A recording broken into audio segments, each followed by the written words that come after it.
ఆయన నటించినందుకైనా ఆ పాత్రలు అంత అద్భుతంగా ఉన్నాయి అనేలా నటిస్తూ కాదు జీవిస్తూ మనల్ని అందరినీ ఎంతగానో ఎంటర్టైన్ చేసిన వ్యక్తి వర్స్టైల్ యాక్టర్ రాజీవ్ కనకాల గారు.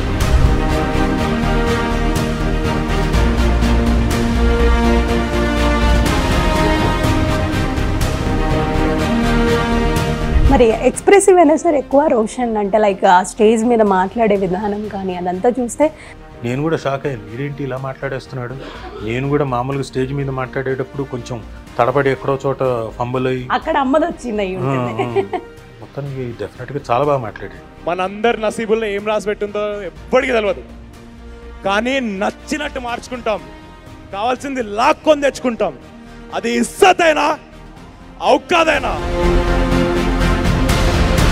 కాస్త నాన్నగారిది తాతగారిది అందరిది వచ్చే ఉంటుంది కదా, డెఫినెట్గా ఉంటుంది కదండి. బట్ ఇవాళ ఆయన ఎక్కడున్నా సరే రోషన్ గారిని చూసి చాలా సంతోషపడతారు. ఒకవేళ ఆయన ఉండుంటే ఎలాంటి కాంప్లిమెంట్స్ ఇచ్చేవాడు, ఎలా రియాక్ట్ అయ్యేవాడు. ఇది అభినయ వేదం అని మా నాన్న రాసింది. అంటే డిఫరెంట్ పుస్తకాలన్నీ చదివి అందులోంచి ఉన్న సారాంశాన్ని అవన్నీ చేసుకొని చేసింది. అది వాళ్ళ మనవడు రోషన్కి అప్పుడు అంకితం ఇచ్చాడు. ఎవరు డిస్కరేజ్ చేసినా నన్ను ఎప్పుడు ఎంకరేజ్ చేసే నా రోషన్ కార్తిక్ కనకాల 3వ పుట్టినరోజుకి నా అభినయ వేదం నా కానుక. ఎంత ప్రేమ సార్, గ్రేట్. టిఆర్ గారితో స్క్రీన్ షేర్ ప్లస్ ఆయనతో బాండ్ అంతే అంతే. అక్కడ నుంచి ఇంక ఇప్పటి వరకు ఆయన చేయి వదలలేదు. వదలాలి. చిన్నపిల్లడే ఏంటి చేయి పట్టుకొని నాన్న తిరగద్దు నాన్న అక్కడ పోద్దు నాన్న అనడానికి. మేనకోడేది ఎలా ఉంది తను? బ్రహ్మాండంగా ఉంది. చెల్లి ఉంటే బాగుండు అనే ఫీల్ ఉంటుంది, బట్ ఆ బాధ్యత మాకు అప్ప చెప్పింది అనేసరికి ఆ ఫీల్ ఆ ఎమోషన్ వేరే ఉంటుంది. ఫ్రాంక్ గా చెప్పాలంటే మా బావ పెద్దిరామారావు అతను ఆ బాధ్యత తీసుకొని చాలా గొప్పగా ఉంది. ఎందుకంటే ఆడపిల్లల తాలూకు ప్రాబ్లమ్స్ ఏవో ఉంటాయి, ఫాదర్ కి చెప్పుకోలేని, కానీ తను తీసుకొని ఉన్నాడంటే. Coming to your life partner Suma గారు, ఎలాంటి బాండ్ అంటే మీ ఇద్దరిది? మేము ఎక్కడికైనా ఆడియో ఫంక్షన్స్కి వెళ్ళి అంటే సుమ గారు మీరు ఏడిస్తే చూడలేరు, ఆవిడ ఏడ్ చేస్తూ ఉంటారు. ఇంతవరకు తెలియని ఆస్పెక్ట్ చెప్తా, ఇంతవరకు ఎవరికీ తెలియదు, హిట్ టీవీకి మాత్రం తెలుస్తుంది. సుమ వాళ్ళ పేరెంట్స్ కేరళ నుంచి వచ్చి ఇక్కడ హైదరాబాద్లో, ఆయన రైల్వే డిపార్ట్మెంట్, మా మామగారు. వాళ్ళు పెళ్ళయిన తర్వాత పెళ్ళైన వెంటనే పుట్టిన అమ్మాయి కాదు, పెళ్ళైన 10 ఏళ్లకు పుట్టిన అమ్మాయి. అంటే ఏంటి అర్థం? రాజీవ్ కనకాల అన్నవాడు 73లో పుడతాడు కాబట్టి అప్పటిదాకా వెయిట్ చేయి అని, ఆ తర్వాత 75లో పుట్టింది. దేవుడు మీ ఇద్దరికి రాసేసారు అంతే ముందు.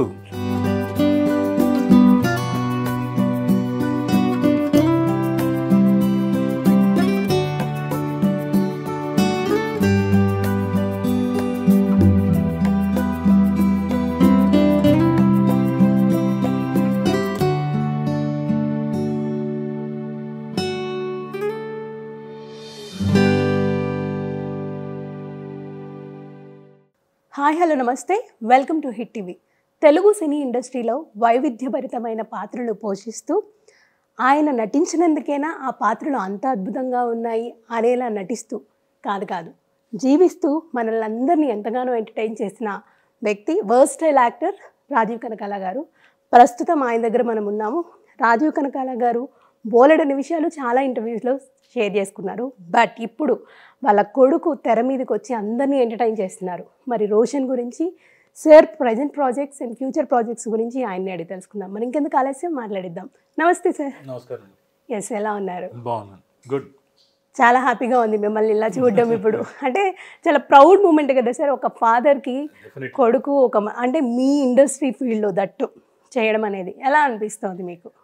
డెఫినెట్గా ఆల్టుగెదర్ డిఫరెంట్ ఎక్స్పీరియన్స్ కదండి. అంటే నేను సినిమా మొత్తం అందరు రా ఫుటేజ్ చూశాను మామూలుగా కాదు, ఇదంతా మొత్తం ఫైనల్ మిక్స్డ్, మొత్తం అంతా మిక్స్ అయిన తర్వాత నేను థియేటర్లోనే చూస్తా జనాలతో పాటు అని వెయిట్ చేసి నేను ట్రిపుల్ ఏ ఉంది కదా సత్యం, అక్కడ చూశాను. అది కూడా ప్రెస్ వాళ్ళందరితో పాటు చూశాను. నాకు కొన్ని సీన్స్ ఎమోషనల్గా చోక్ అయిపోయాను. కూర్చొని ఏడుస్తున్నా, కళ్ళు తుడుచుకుంటున్నా. పక్కన వాళ్ళకి నేను కనిపించకూడదు, ఏడుస్తూ ఉండకూడదు అన్న దీంట్లో సో ఎస్ పర్ఫార్మెన్స్ చాలా అద్భుతంగా చేశాడు. ఎందుకంటే వెన్ ఒక ఆర్టిస్ట్ తెర మీద ఏడుపు వచ్చి ఏడిచిన ఆ సంఘటన కావచ్చు, ఆర్టిస్ట్ వల్ల కావచ్చు, మనకు ఎప్పుడైతే ఆ ఎమోషన్ మనం ఆ రసాన్ని మనం ఎంజాయ్ చేసి మనకు కూడా కన్నీళ్ళు వస్తాయో అప్పుడు దే ఆర్ సక్సెస్ఫుల్. సో నాకు అనిపించింది this boy is successful. Yeah, అంటే తనది చిన్న ఏజ్, ఫస్ట్ డెబ్యూ. ఎలా అనిపిస్తుంది అంటే ఇంత చిన్న ఏజ్లో ఇంత మెచ్యూర్డ్గా నటించడం, మనల్ని కూడా ఆ పాత్రలో ఇన్వాల్వ్ చేసే అంత నటన తను నటించారు అంటే కాస్త నాన్నగారిది తాతగారిది అందరిది వచ్చే ఉంటుంది కదా. డెఫినెట్గా ఉంటుంది కదండి. పైగా మా నాన్న దగ్గర లీ స్ట్రాస్బర్గ్కి యూఎస్కి వెళ్ళక ముందు ఒక 2 months వాళ్ళ తాత దగ్గర కూర్చొని నేర్చుకున్నాడు. సో రోజు ఒక 3 గంటలు అలా కంటిన్యూస్గా మా నాన్న క్లాసులు చెప్పాడు. So he was the last student of మా నాన్న. వీడు అలా వెళ్ళాడు. మా నాన్నకి July 1st అలా ఓకే ఈ పడ్డారు. వెంటనే అనుకోకుండా ఆపరేషన్. ఆ తర్వాత వితిన్ 1 month ఆయన కాలం చేశారు. అవును. బట్ ఇవాళ ఆయన ఎక్కడున్నా సరే రోషన్ గారిని చూసి చాలా సంతోషపడతారు. ఒకవేళ ఆయన ఉండుంటే ఇంకెంత సంతోషపడేవాడా అని నేను ఈ జరిగిన 3-4 రోజుల్లో నెమరేసుకుంటున్నాను. ఒకవేళ ఆయన ఉండుంటే ఎలాంటి కాంప్లిమెంట్స్ ఇచ్చేవాడు, ఎలా రియాక్ట్ అయ్యేవాడు. ఎందుకంటే మా నాన్న బాగా ఆయన అంటే మొదటి ఫీడ్బ్యాక్ ఆయన నుంచి తీసుకుంటే ఇంకా హ్యాపీనెస్ వేరే ఉంటుంది. పైగా మా నాన్న ఎమోషనల్ బాగా. ఎంత ఎమోషనల్ అంటే ఇప్పుడు ఈ రేంజ్ పర్ఫార్మెన్స్ చేస్తే ఆయన ఇంకా ఏడ్చేసి ఇంకా ఎక్స్ప్రెసివ్ బాగా చాలా. ఇది అభినయ వేదం అని మా నాన్న రాసింది. అంటే డిఫరెంట్ పుస్తకాలన్నీ చదివి అందులోంచి ఉన్న సారాంశాన్ని అవన్నీ ఇచ్చేసుకొని చేసింది. అది వాళ్ళ మనవడు రోషన్కి అప్పుడు అంకితం ఇచ్చాడు.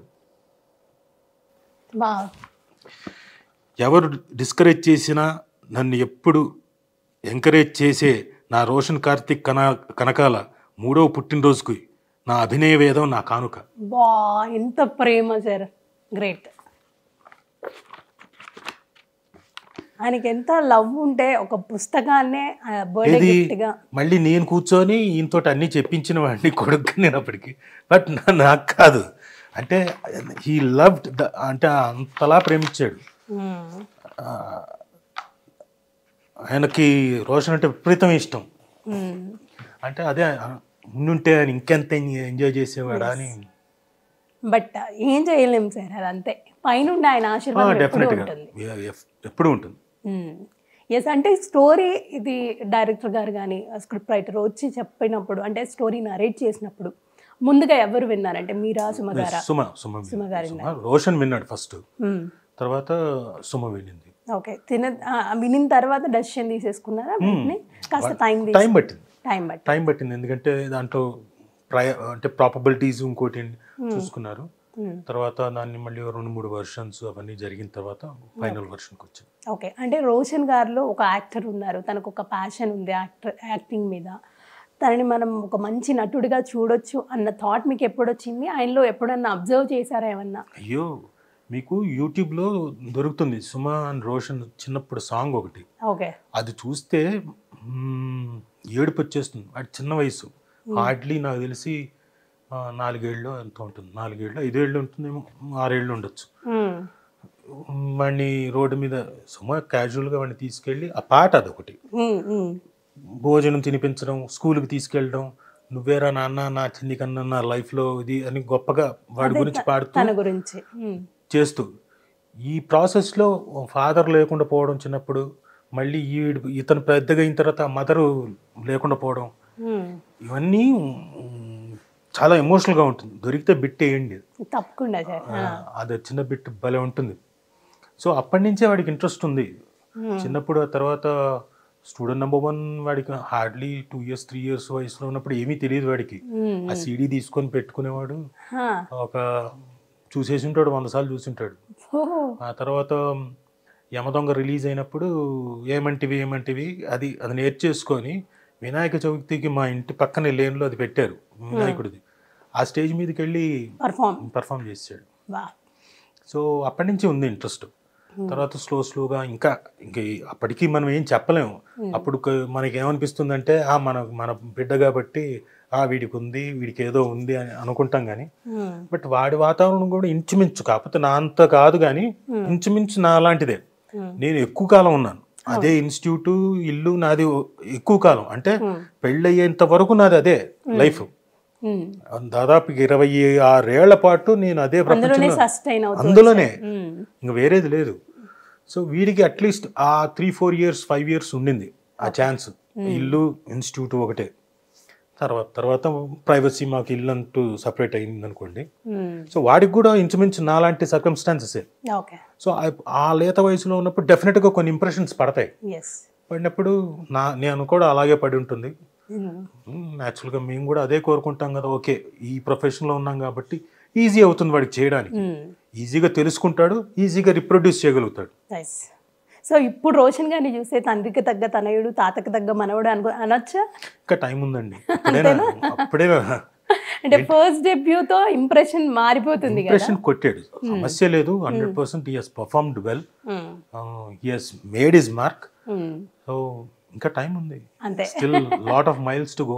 అంటే ఇప్పుడు ఈ యాక్టింగ్ చూసిన తర్వాత పర్టికులర్గా మీకు అనిపించిందా ఏ టైప్ ఆఫ్ మూవీస్ తనకి ఇంకా బాగుంటాయి, ఎలాంటి స్టోరీస్ మనం సెలెక్ట్ చేయొచ్చు అని ఒక ఆలోచన ఏమైనా వచ్చిందా? He should do each and every kind of subject అండి.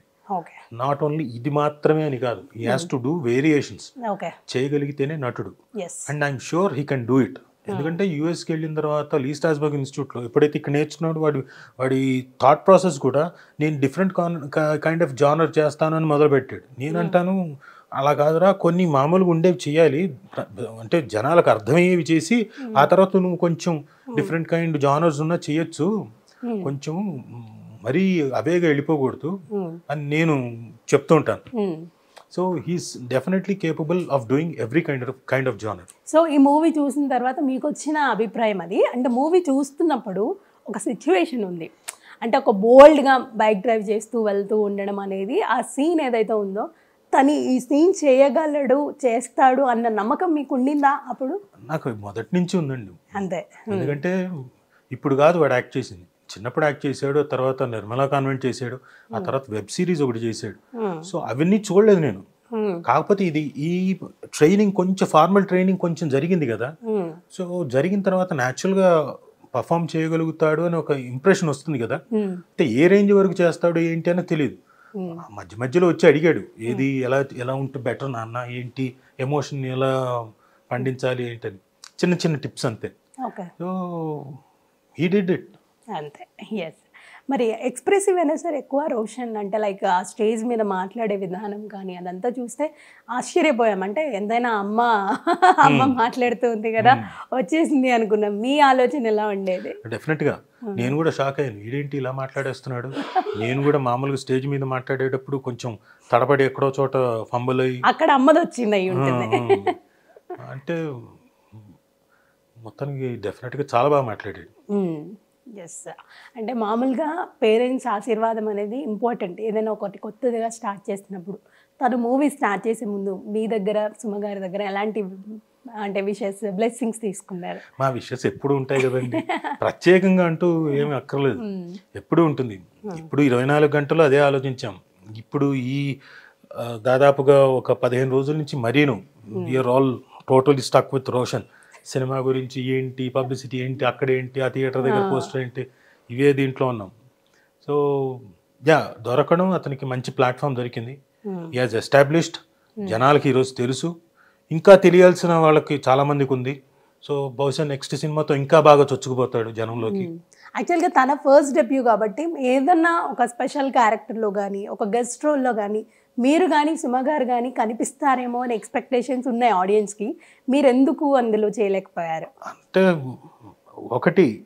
ఒకవేళ మేము చేస్తే మా షాడో, మీ ఓవర్ షాడో అయిపోతాడో అని ఫీలింగ్. ఓకే, అలా ఉండకూడదు. He has to look unique, తనకంటూ తను. ఓకే, అనుకొని వి హావ్ నాట్ అందులో ఇన్వాల్వ్ కాలేదు. ఓకే, లేకపోతే ఏదో ఒక వేషం వేయొచ్చు. సెకండ్ మూవీలో ఏదన్నా అది కూడా నాకు తగ్గట్టు రావాలి. అన్ని అటు మీరు వర్స్టైల్ యాక్టర్ చెప్పకో అనే అవసరం లేదంటే ఏ పాత్ర ఇచ్చినా అలవోకగా చేయగలరు మీరు. అంటే ఈ పాత్రకి రాజీవ్ గారే సూట్ అయ్యారేమో అనేంతగా నటిస్తూ ఉంటారు. సో ఎన్నో ఇయర్స్ ఎక్స్పీరియన్స్ మీకుంది. సో ఇన్ని ఇయర్స్ ఎక్స్పీరియన్స్ని జోడించి ఏదన్నా రోషన్కి ఈ సందర్భంగా చెప్పాలనుకుంటే ఏం చెప్తారు? ఒకటి కష్టపడాలి, మళ్ళీ రెండోది కష్టపడాలి, మూడోది కష్టపడాలి. ఎందుకంటే ప్రతి ఎక్స్పీరియన్స్ మళ్ళీ కొత్తే. ఈరోజు ఈ సినిమా అయిపోయింది, అది అయిపోయిన తర్వాత మళ్ళీ రేపు పొద్దున ఇంకో సినిమా వచ్చిందంటే మళ్ళీ అది కొత్త ఎక్స్పీరియన్సే. మళ్ళీ మొదటి నుంచి నేర్చుకోవడం లాంటిదే.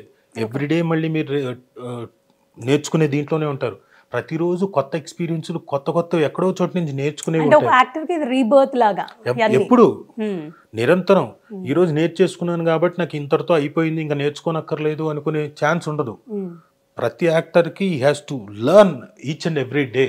He will be learning.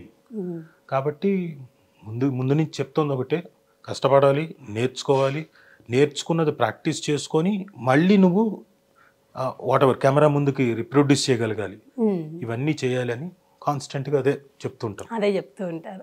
మామూలుగా సినీ ఇండస్ట్రీలో మీకు తెలిసిన విషయమే, అంటే ఒక సోషల్ మీడియా ప్లాట్ఫామ్గా కానీ ఏదే విధంగా అయినా సరే మనకి పాజిటివ్గా ఎంత మంచి వ్యూస్ అంటే న్యూస్ వస్తూ ఉంటుందో, కొన్ని అంటే నెగిటివ్గా వస్తూ ఉంటాయి, చాలా డిస్టర్బెన్సెస్ ఉంటాయి. అంటే ఫ్యామిలీ పరంగా కానీ అంటే జరగనివి కూడా జరిగినట్టుగా చూపిస్తూ ఉంటారు. సో అలాంటి వాళ్ళకి మీ ఆన్సర్ ఏంటి? ఏం లేదు పాపం, వాళ్ళకి తెలియదు కదండి.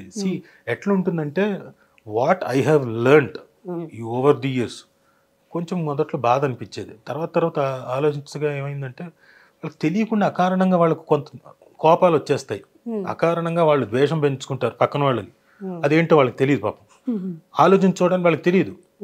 వాళ్ళు ఏదో అనేయాలి, ఒక దీంట్లో ఒక హీరోని మెచ్చుకుంటే ఇంకో హీరోని తిట్టాలి, ఇవి మాత్రమే తెలుసు జనాలకి, అంతకు మించి తెలియదు.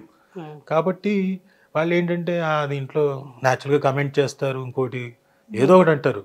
ఇప్పుడు బాగా చేసిన తర్వాత ఏమంటారు, అరే ఇంప్రెషన్ మార్చుకుంటారు. సో పోగా వాళ్ళకు ఒక half an hour content 10 minutes ఆనందం అయితే మీది లైఫ్ కదా. కరెక్టే. మీకు అది ఏమవుతుందంటే రాను వాళ్ళే మార్చుకుంటారు. ఇప్పుడు పాపం వాళ్ళని కూడా అనడానికి ఏం లేదు, తెలిస్తే వాళ్ళు ఇన్డెప్త్ తెలిస్తే వాళ్ళు కామెంట్ చేయరు, వాళ్ళు కూడా బాగా మెచ్చుకుంటారు. అదే అంటున్నా, అది తెలుసుకోవడానికి టైం పడుతుంది. తెలుసుకున్న రోజున ఈ కామెంట్స్ రావు. అంటే ఇంత పాజిటివ్గా కూడా తీసుకుంటారా అనేది మీలో ఇప్పుడు నేను చూస్తున్నాను. అంటే నేను తీసుకునేవాడిని కాదు, నా గురించి రాస్తే నాకు అస్సలు ప్రాబ్లం లేదు. ఫ్యామిలీని ఇంక్లూడ్ చేయడం, నా గురించి రాస్తాం, ఎందుకంటే చాలా చూసేసాం. వస్తాయి అవే కామెంట్లు వస్తాయి, మళ్ళీ వస్తాయి, ఇంకేవో వస్తాయి. కొత్తగా వచ్చిన వాళ్ళకి అంటే వాళ్ళకి ఏమీ తెలియని వాళ్ళకి they will take it deep in to their mind. డిప్రెషన్లోకి వెళ్తారు, చాలా షాకులు అయిపోతారు. ఏంటి ఫేస్ చేస్తారు, కానీ వాళ్ళని బయటికి తీసుకురావడానికి, అందులోంచి బయటికి తీసుకురావడానికి చాలా టైం పడుతుంది. So it will all create lots of, అంటే వాళ్ళ బ్రెయిన్ మీద ఒక నెగిటివ్ ఇంప్రెషన్ క్రియేట్ చేస్తుంది. అందులోంచి బయటికి తీసుకురావాలంటే చాలా కష్టం. వాళ్ళకి అంతే, వాళ్ళకి తెలియదు, వాళ్ళకి తెలియక అలా కామెంట్ చేస్తుంటారు. ఇట్ ఈస్ ఆల్ ప్రాసెస్, వచ్చేస్తారులేండి. ఎస్. సో రాజీవ్ గారికి మీరు ఇన్ని సినిమాలు చేశారు అంటే సినిమా జర్నీ గురించి చెప్పాలంటే సరిపోదు, ఒక రోజు సరిపోను, అంత ఉంటుంది మీ జర్నీ.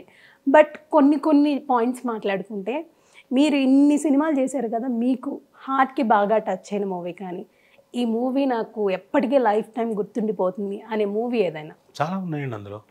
ఇప్పుడు సే రాంబంటు, నేను ఫస్ట్ చేసిన సినిమా అంటే సెకండ్ సినిమా సూర్యపుత్రులు, మమ్ముట్టి గారు సుమన్ గారితో చేసింది. అది చాలా మంచి క్యారెక్టరు, బాగా పేరు వచ్చింది. అంటే ఆ వయసుకి అలా, అప్పుడు నేను హార్డ్లీ 18 years. తర్వాత రాంబంటు ఇమీడియట్ నెక్స్ట్ వెంటనే బాగా పేరు వచ్చింది, ఎవరు ఈ కుర్రాడు ఎవడు అని. కాకపోతే ఆ వయసుకి అంతే కదా, అంతకంటే రాదు. ఆ తర్వాత పెద్దనే చేశాను, ఇంకా చేస్తూ వచ్చాను. కన్యాదానం మంచి పేరు వచ్చింది, ఈవి గారిది, మంచి క్యారెక్టర్ ఇచ్చారు. మేము అందరం కలిసి చేసిన దాంట్లో వెరీ నెక్స్ట్ ఇంకా తర్వాత చేసింది స్టూడెంట్ నెంబర్ 1. స్టూడెంట్ నెంబర్ 1 టోటల్గా నా లైఫ్ని మార్చేసింది. అప్పటిదాకా నేను ఎందుకు కన్యాదానం చేసి నేను ఎందుకు మళ్ళీ సినిమాలు చేయలేదు అంటే, నాకు జరిగిన చేదు అనుభవాల వల్ల ఇది నాకు సూర్యపుత్రులు అప్పుడు జరిగింది చేదు అనుభవం. ఫస్ట్ సినిమా సెకండ్ సినిమా అప్పుడే చేదు అనుభవం. వాళ్ళు చాలా అసలు రా ఇదిగా డ్రెస్ వేసుకో అని అనడం, ఏంటి సరే అని. సినిమా అంటే ఇలా ఉంటుందా అనే ఒక ఫీలింగ్. అసలు ఇంటి దగ్గర చాలా జాగ్రత్తగా అంటే నాన్నగారికి చెప్పేవారు, ఆయన ఏం చెప్పేవారు ఆ టైంలో మీకు? చెప్పాను, వచ్చి ఇలా అన్నారు ఇంకోటి అంటారు, అలాగే అంటారా, తెలియనప్పుడు అలాగే అంటారు. నువ్వు మార్చుకోవాలి నీ ప్రవర్తనతో, వాడు రేపు పొద్దున నీకు బాబు రానేలాగా చేసుకోవాలి అంటే అప్పుడు ఆయన చెప్పినవి ఎంత పాజిటివ్ మోటివేట్ చేయడం పాజిటివ్గా. సరే అనుకున్నా. తిండి దగ్గర నాకు వెరీ సెన్సిటివ్. అలాంటిది ఫస్ట్ సూర్యపుత్రులప్పుడే ఫస్ట్ డేని చాలా అవమానం కంచం దగ్గర. ఇక్కడ కూర్చుంటామేంటి, వెళ్ళి అక్కడికి వెళ్ళి కూర్చో అని అందరితో పాటు. సరే కేమనలేము, సరే వెళ్ళిపోయాను. ఆ తర్వాత మళ్ళీ కూడా జరుగుతూ వచ్చింది మిగతా అన్ని. కన్యాదానం తర్వాత కాస్త బ్రేక్ తీసుకున్నాను. అంటే అప్పటికి నేను సీరియల్స్ లో చాలా బిజీగా ఉన్నా. అప్పటికి రుతురాగాలు స్టార్ట్ అయిపోయింది. సీరియల్ మా అనిపించిందే, ఎప్పుడు ఇలాంటి అనుభవాలు ఎదురవ్వలేదు. అక్కడ నేను కింగ్. అక్కడ నేను టెలివిజన్ మీడియంలో అప్పటికి నేను బోల్డ్ అన్ని సీరియల్స్ చేసి టెలివిజన్ మీడియంలో నేను తెలుసు అందరికి. నేను హీరోగా గుర్తింపు పొంది అప్పటికి విలన్ గా ఖచ్చితంగా అంతే కదా.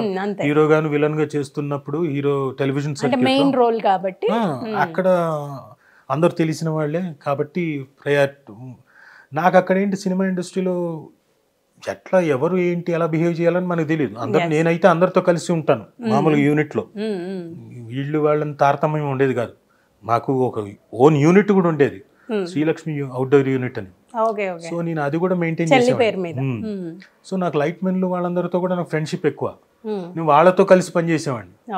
నేను అప్పుడప్పుడు నాకు తెలిసిన విద్య మేకప్ నేర్చుకున్నాను కాబట్టి నేను మా ఓన్ ప్రొడక్షన్కి వచ్చి మేకప్లు వేసేవాడిని మిగతా వాళ్ళకి. మేము అందరం కలిసి ప్రొడక్షన్లో సర్వ్ చేసేవాళ్ళం ఫుడ్ మా ఓన్ ప్రొడక్షన్కి. మాకంతా అందరం కలిసి చేసేవాళ్ళం ఇన్స్టిట్యూట్లో అందరూ అదే. సో మాకు పెద్ద ఇది ఏం కాదు.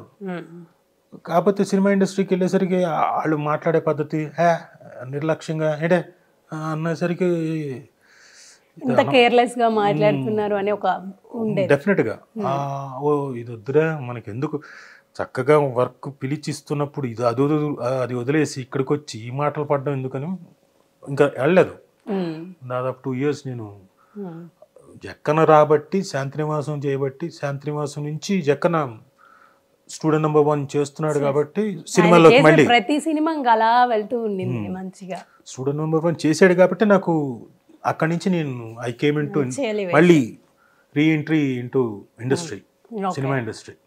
అంటే అప్పుడైనా ఎన్టీఆర్ గారితో స్క్రీన్ షేర్ ప్లస్ ఆయనతో బాండ్ అంతే అంతే. అక్కడ నుంచి ఇంక ఇప్పటి వరకు ఆయన చేయి వదలలేదు. చెయ్యి వదలాలి, చిన్నపిల్లడే ఏంటి చేయి పట్టుకొని నాన్న తిరగద్దు నాన్న అక్కడ పోద్దు నాన్న అనడానికి. అంటే ఆ టైప్ కాదు నేను, అంటే ఆయనతో ఉన్న బాండ్ ఫ్రెండ్షిప్ అలా కంటిన్యూ చేస్తున్నారు. ఎప్పుడు మధ్యలో డిస్టర్బెన్సెస్ రాలేదు కదా సార్? ఎప్పుడు లేదు. అంటే కంగారులు పడ్డం అయితే ఉంది, ఏదో ఏదో రాసేస్తున్నప్పుడు ఏంటి ఇది అంటే మేము కంగారు పడకని చెప్పిన సందర్భాలు ఉన్నాయి తప్ప డిస్టర్బెన్స్లు అయితే రాలే. మేము ఏదైనా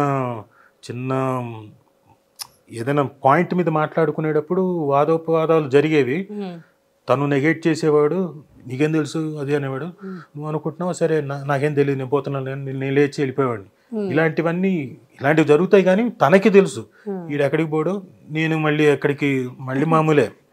మీరు అన్నారు చూడండి మధ్యలో ఎప్పుడు ఒక్కసారి అయింది, ఒక 45 రోజుల పాటు మాట్లాడుకోలేదు. అది ఒక ఫ్రెండ్ తాలూకు పేరు చెప్పను, ఒక ఫ్రెండ్ తాలూకు పెళ్ళి. తను లవ్ మ్యారేజ్లో ఏదో ఉన్నాడు, లవ్ చేసుకున్నాడు, మ్యారేజ్ చేసుకుంటున్నాను. నాకు చెప్పాడు నేను ఇలా లవ్లో ఉన్నాను రాజా, తర్వాత త్వరలో అనౌన్స్ చేస్తాను, పెళ్ళి అప్పుడు చెప్తాలే అన్నాడు. సర్లే అని ఊరుకున్నాను. నేను చెప్పకూడదు కదా అప్పుడు ఎవరికి. అతను కూడా కామన్గా తెలిసిన వ్యక్తే తారక్కి. అది ఒకరోజు జెమినీ ఆఫీస్లో ఇంటర్వ్యూ కోసం వచ్చాం. నేను మామూలుగా ఎక్కడో చిన్నోడు షూటింగ్లో ఉంటే తారక్ ఇంటర్వ్యూ తీసుకోవడానికి నన్ను పిలిపించారు. బహుశా సింహాద్రికో దేనికో నేను తీసుకుంటే బాగుంటుందని. నేను అక్కడి నుంచి వచ్చాను. వచ్చినప్పుడు ఆఫీస్ రూమ్లో కూర్చుని జీకే గారు ఉన్నారు, ఇలా తెలియదు సింగమలై మన పలానా వాళ్ళది పెళ్ళి, కార్డు ఇంకా ఇవ్వలేదని అంటే అవునా నా వంక చూశాడు. నాకు తెలియదు అన్నాను. తర్వాత మరుసటి రోజు కార్డు ఇవ్వడానికి వచ్చాడు, అక్కడ ఉన్నాం మేము. అంటే ఏంటరా నువ్వు మాకు కార్డు ఇవ్వాలని తెలీదా, ఫ్రెండ్స్కి చెప్పవా అంటే, లేదు నేను రాజాకి చెప్పాను.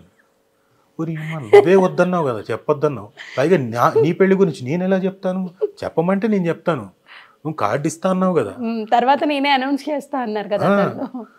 ఆరని అంటే to just escape from his anger అతను అనేసాడు. ఇతను చాలా సీరియస్ అయిపోయి, నీకు అన్నీ తెలిసినా కానీ నువ్వు నా దగ్గర దాస్తుంటావు. అదే అంటే, నేను దాయడం ఏంటి, అతను పెళ్ళి ఏంటి, నేను దాయడం ఏంటి, ఏమైనా అర్థం ఉందా? కొంచెం కొంచెం టస్సుల్లాగా ఒకళ్ళనొకళ్ళు ఏదో మాట్లాడుకున్నాం, ఏదో అరిచాడు, ఓకే గుడ్ బై అనుకుని వచ్చేసాను. ఒక 45 రోజులు మాట్లాడుకోలేదు. తర్వాత మళ్ళీ అంటే మీరు ఎప్పుడు కాల్ చేయలేదా, తను చేయడం, ఇద్దరు ఆపేశారు. ఇదే అండి హెల్దీ ఫ్రెండ్షిప్ అంటే ఇదే కదా. అంటే తనే చేస్తాలే అంటే అదొకటి ఉంటుంది కదా, ఫ్రీ, సరే వద్దులే ఫీల్ అవుతున్నాడేమో చేయడం వేరు, ఫ్రెండ్స్ కాబట్టి ఒకరికొకరు అర్థం చేసుకోవడం వేరు. బట్ 45 days అదొక దీక్ష లాగా సాగింది అయితే మీకు. తర్వాత తనే ఫోన్ చేసి మామూలుగా మాట్లాడుతున్నాడు. ఇప్పుడు నాకేంటి, కనీసం సారీ చెప్పాలి కదా అన్న ఫీలింగ్ నాకు. అవి చెప్పడు మళ్ళీ. ఏంటి ఇప్పుడు ఎక్కడ, నాకు కాలిపోతుండింది. అసలు సంబంధం లేని దాంట్లో నువ్వు నన్ను బ్లేమ్ చేసి మళ్ళీ ఇప్పుడు మామూలుగా మాట్లాడుతున్నాను. అలాంటి ఫ్రెండ్షిప్ మరి అంతే, అలానే ఉంటుంది, చాలా బాగుంటుంది. అంటే మీ ఫ్రెండ్ RRR ఆస్కార్ లెవెల్కి వెళ్ళింది, అసలు మీ ఫీలింగ్ ఏంటి ఆ మూమెంట్లో? అంటే చాలా గొప్ప ఫీలింగ్ అంటే ఇప్పుడు జక్కన కానివ్వండి, తారక్ కానివ్వండి, వీళ్ళు ముందు నుంచి తెలిసిన వ్యక్తులు. ఇప్పుడు అలాగే రామ్ చరణ్ గారు, వీళ్ళు కిరవాణి గారు, మొత్తం టీము ఆస్కార్ లెవెల్కి వెళ్తే ఆనందం ఎలా ఉంటుంది. అరే మన తెలుగు వాళ్ళు యాక్ట్ అసలు అందులో నామినేషన్లో ఉండడం గ్రేట్, అంటే ప్లస్ అవార్డు విన్ అవ్వడం అనేది చాలా గ్రేట్ కదా. సో చంద్రబోస్ గారు వాళ్ళందరికీ వాళ్ళకి రావడం, పైగా నేను వర్క్ చేసిన వాళ్ళతో క్లోజ్గా ఉన్న వాళ్ళతోటి జక్కన్న ఒక స్టేజ్ నుంచి ఎక్కడ శాంతినివాసం, ఆ తర్వాత ఎక్కడ ప్రపంచంలోకి వెళ్ళిపోయి బాహుబలి, మగధీర, RRR ఇవన్నీ తీసుకెళ్లి ప్రపంచం దీని మీద పెట్టుకుంటూ వెళ్ళాడు. బడ్జెట్లు అసలు ఏంటి, మనం ఒక వైపు అంటే ఒకనొక టైంలో ఇంత బడ్జెట్లు పెట్టొచ్చు అన్నది లేదుగా, తెలియదు కదా. బట్ అన్ని సంవత్సరాలు వెయిట్ చేయొచ్చా మూవీ కోసం అన్నది కూడా ఆయనే నిరూపించారు. మనకి ఇంత బడ్జెట్లు పెట్టొచ్చు తెలుగు సినిమాకి అన్నది లేదు కదా. అంత బడ్జెట్లు పెట్టి తీయడం ఏంటి, అది రికవర్ అయ్యేలాగా చూడడం ఏంటి, గొప్ప కదా విషయం. సరే వీళ్ళు ఆ స్థాయికి వెళ్ళారంటే ఆనందం కదండి. అలాగే ఇప్పుడు నేను తారక్తో కూడా స్టూడెంట్ నెంబర్ 1 తోటి ఉన్నది, నేను ఒకనొక రోజున అనుకున్నాం ఊరికే ఏదో ఎమోషనల్గా ఏదో మాట్లాడుకుంటూ, తారక్ నువ్వు గొప్ప స్టార్ అవుతావు, ఒక 17 ఏళ్ల తర్వాత మమ్మల్ని కూడా నువ్వు మర్చిపోయేంత స్టార్ అవ్వాలి, అంత హైట్కి ఎదగాలి అని చెప్పేసి అన్న. అయితే మర్చిపోలేదు, హైట్కి ఎదిగారు డెఫినెట్గా. అలా ఉంటేనే ఎంత ఎదిగినా ఒదిగి ఉండడం అనేది ఉంటుంది కదా. కొన్ని సామెతలు ఇలాంటి వాళ్ళని చూస్తే నిజమేమో అనిపిస్తూ ఉంటాయి. సో మీ కెరియర్లో ది బెస్ట్ అంటే కొన్ని సినిమాలు చెప్పారు కదా, మీకు బాగా వర్స్ట్ ఎక్స్పీరియన్స్ ఇచ్చినవి ఏమైనా ఉన్నాయా? వర్స్ట్ ఎక్స్పీరియన్స్లు ఇచ్చినవి చాలా ఉన్నాయండి. ఒక సినిమా 4th grade అని, 4th degree అని, 4th degree అని ఒక టైటిల్ పెట్టి ముహూర్తం చేశారు. నేను ఇంతవరకు ఎవరికి చెప్పలే. నేను ఒక విలన్ క్యారెక్టర్, హీరో వచ్చి ఆర్బి చౌదరి గారు అబ్బాయి, పెద్ద అబ్బాయి, హీరోయిన్ ఇంకొక అమ్మాయి మలయాళం నుంచి వచ్చింది. నేను అక్కర్లేదు, ఎందుకు హీరోయిన్ల మీద క్లాప్ కదా అంటే, లేదు మీడుగు ఉండాలన్నారు, గడ్డంతో ఉన్న క్లాప్ పెట్టి చేశారు మొత్తం ముహూర్తం. సరే ఎప్పుడు అంటే, మనం ఇప్పుడు మలేషియాకి వెళ్ళిపోతున్నాం, అది చెప్తా అన్నగారు ఒక వారం రోజుల ముందు అన్నారు. అవునా, సరే వారం రోజుల ముందు చెప్తా అన్నారు కదా, ఇంకా టైం ఉంది కదా అనుకున్నాం. ఈ ముహూర్తం అయిపోయిన 3 రోజులకి చెప్పారు, మనం రేపు బయలుదేరుతున్నాం అన్నారు. ఇది ఈరోజు ఫోన్ చేసి అంత సడన్గా ఈరోజు చెప్పడం ఏంటి, వెళ్ళిపోవడం ఏంటి అనుకున్నాం. సరే హడావిడిగా క్యాష్ కొంత ఉంటే అవి మార్చుకొని జోబులో పెట్టుకున్నాను. అప్పుడు కార్డ్స్ ఇవన్నీ లేవు, ఈ స్వైప్ చేయడానికి ఇవన్నీ పెట్టుకున్నాను. సో ఇక్కడి నుంచి బయలుదేరాం. అది ఎయిర్పోర్ట్ నుంచే కొంచెం మనకి ప్రతికూల అనుభవాలు వాళ్ళేమో లోపలికి కస్టమ్స్ వాళ్ళు పంపించట్లే, కెమెరాలు అవన్నీ. అది మరి అది ఎక్కువ పే చేయాలి. అయితే మొత్తానికి నన్ను మాట్లాడమంటారు ఆ ఎగ్జిక్యూటివ్ ప్రొడ్యూసర్. అతనికి కొత్త, నేను వెళ్ళి మాట్లాడడం, అది ఎక్సెస్ బ్యాగేజ్, 200 కేజీలు ఎక్సెస్ బ్యాగేజ్, ఓకే. అంటే దాదాపు 1,60,000 కట్టాలి. ఆయన దగ్గర లేదంతా. నేను పోయి రిక్వెస్ట్ చేయడం, సార్ మీరు అడుగుతున్నారు కాబట్టి సార్ సగం పే చేయండి అన్నాడు. సగం పే చేయండి సార్ అంటే అది కూడా లేదంటాడు.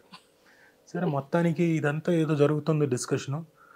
మా పాపం కస్టమ్స్ ఆఫీసర్స్ కూడా వాళ్ళు కూడా నా మొహం చూసి మీదేనండి, సరే సరే మేము మాట్లాడతాం మీరు వెళ్ళిపోండి అన్నారు. లోపలికి వెళ్ళాం. మరి ఇంకా టైం అవుతుంది, ఇంకా బయలుదేరాలి ఇంకో అరగంటలో. ఎంఎస్ నారాయణ గారు కూడా ఉన్నారు మాతో ట్రావెల్ చేస్తూ. సరే బయలుదేరాం, వెళ్ళాం, దిగాం. సరే ఫస్ట్ డే షూటింగ్ జరిగింది. ఫస్ట్ డే షూటింగ్కి ఏంటి, నాకు డ్రెస్సులు ఏవో అక్కడ కొంటా అన్నారు. కొనడం ఏం లేదు. అదేంటి అన్న. ఈ లోపల దానికి అసోసియేట్ డైరెక్టర్గా పనిచేస్తున్న ఒక అతను కొత్తగా ఇక్కడి నుంచే కొనుక్కొచ్చాడు టీషర్ట్ అతని కోసం. ఓకే. అది నాకు తెలియదు, నాకు తెచ్చిచ్చాడు. ఇది అన్న ఇదేని. సరే ఈ క్యారెక్టర్కి ఉంగరాలు ఏదో చైన్లు ఇట్లా ఉంటే బాగుంటుందిగా, కళ్ళజోడు అవన్నీ అనుకున్నాం. ఏం లేవు. మన యూనిట్లో ఉన్న వాళ్ళ దగ్గర కళ్ళజోడు ఒకటి, ఉంగరం అవన్నీ తీసి పెట్టుకొని చేస్తున్నా. ఫస్ట్ డే షూటింగ్ అయిపోయింది. సెకండ్ డే షూటింగ్కి ఎంఎస్ గారు రాలేదు, ఎందుకంటే కొంచెం హెల్త్ ఏదో. మూడో రోజు తెలిసింది ఏంటంటే ఎంఎస్ గారు హెల్త్ది కాదు, డబ్బులు ఇస్తే కానీ ఆయన రారు లొకేషన్కి, అది ఇస్తే కానీ రానన్నారు. సరే ప్రొడ్యూసర్ ఇబ్బంది పడుతున్నాడు కదా అని చెప్పేసి నా దగ్గర ఉన్న 50,000 ఇచ్చేసాను. అలాగే అక్కడ లోకల్ మేనేజర్ కూడా ఆయన ఒక 50,000 సర్దారు, 1,00,000 ఇచ్చారు. ఎంఎస్ గారు షూటింగ్ పార్ట్ అయిపోయింది, ఆయన వాళ్ళు వచ్చేసారు. ఇంకా మన షూటింగ్ 4వ రోజుకి తెలిసింది చెక్ బౌన్స్లు అయ్యాయి ఎవరెవరో యూనిట్లో ఉన్నవాళ్ళు. ఏంటి వాళ్ళు మేము వర్క్ చేయమన్నారు. అవునా సరే ఆపేయండి అన్నారు, ఆపారు. దాంట్లో మళ్ళీ ఫోర్జరీ ఇలాంటిది ఏదో జరిగింది వాళ్ళ చెక్కులో. సరే 3 రోజుల తర్వాత వచ్చి మీరు చెప్తే నా అవుతుంది బాబు, మిగతా వాళ్ళు కూడా ఒప్పుకుంటారు యూనిట్ అంటే సరే అని చెప్పా.